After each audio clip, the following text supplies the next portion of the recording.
just had you walk off after your panel. A lot of people excited about you being here. Myself, of course, being a huge Lost fan. Thank you. So many things about Lost were so important to me, and it was such a dense and deep show.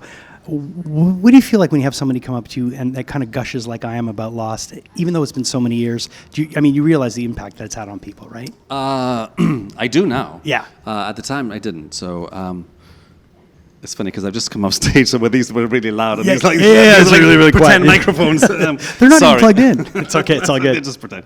I totally see how very, very different reactions to what people take away from a TV show. Right. And I totally respect that. And, Yeah. and I'm very open, and I'm always curious to know what it is about the show that touched them individually.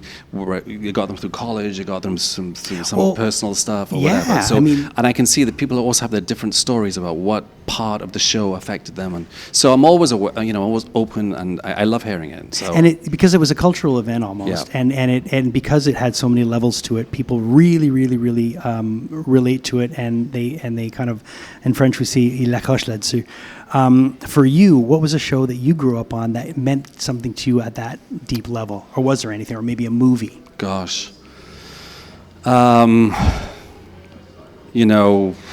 growing up watching, I love film and TV, and there's just so much. So for you to ask me about one thing in particular, I do remember being 16 or 17 and watching, I would go to there was a Glasgow Film Theatre in Scotland where I would go by myself, and if you were unemployed, you get them for 50p. Okay. And there I would go and lose myself with a lot of French cinema, actually, Subway, things like Scalia C, Diva, Betty Blue, those films. I remember watching them and going, oh my gosh, that was a whole different genre of filmmaking that was like, at that time it was so cool, right?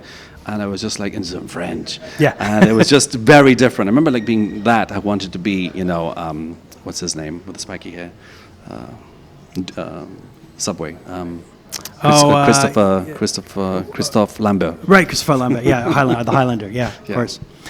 You're from Scotland. Are you Peruvian? But I moved. Okay, I moved there when I was 14. But so you had a lot of your formative years were in Scotland. Yes. Were you a fan of Simple Minds? Of course. Okay. Yes. Yeah. Even now when I hear, that song. Yeah. The drum. I play drums. Right. So I'm always playing drums along to that song. Right. Love that song. Music's obviously important to you as very well. much, yeah. You mentioned loving French cinema. You're here in Montreal. Yeah. It's it's a francophone city. I love the city. You've got to love that, right? I love it. I was just wondering on yesterday, going, oh my gosh, why do people not talk more about Montreal as a Canadian city? It's always Vancouver and Toronto, and I just think this city is just beautiful.